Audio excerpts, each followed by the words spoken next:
So welcome to see articleship series mistakes to avoid. இன்னைக்கு நம்ம mistake number 2 பார்க்க போறோம். அதாவது not giving link guys.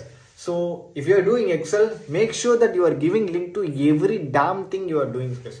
ஏன் இதை சொல்றேன்? Let's see an example. A1 plus B1 வரணும். ஓகே, இப்போ ஒரு எக்ஸாம்பிள் பாருங்க. A1ல 1 நம்பர் இருக்கு, B1ல வந்து 2 நம்பர் இருக்கு, C1ல வந்து ஈக்குவல் டு 1 plus 2 தரேன். எனக்கு 3 வந்துருச்சு. ஸோ டாஸ்க் வந்து ஓகே சூப்பர். C1 வந்து எனக்கு வந்து A1 plus B1 வரணும், ஆனால் எனக்கு 3 வந்துருச்சு, கரெக்டுன்னு நீங்க சொல்லலாம்.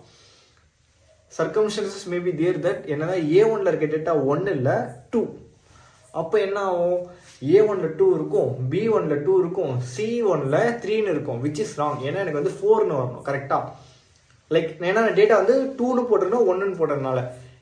இஃப் இன்கேஸ் நான் லிங்க் கொடுத்துருந்தேன்னா, அதாவது A1ல 1, B1ல 2, C1ல வந்து equal to A1 plus B1 அப்படி கொடுத்துதான் எனக்கு 3ன்னு வந்திருக்கும். நான் டேட்டா வந்து 2ன்னு போட்டிருக்கல 1ன்னு போட்டதுனால இப்போ A1ல நான் 2ன்னு சேஞ்ச் பண்ணா C1ல எனக்கு 4ன்னு வந்திருக்கும். Because I had provide a link. But first கேஸ்ல நான் லிங்க் ப்ரொவைட் பண்ணல, ஸோ நான் மேனுவலாக சேஞ்ச் பண்ணணும். So please ensure that you are giving link. இது ரொம்ப ரொம்ப சின்ன விஷயத்துல சின்ன எக்ஸாம்பிள் சொன்னா உங்களுக்கு ஈஸியா புரிஞ்சுது. காம்ப்ளெக்ஸான டேட்டாஸ்லாம் we are handling guys, so make sure that you are giving link to everything you are doing guys.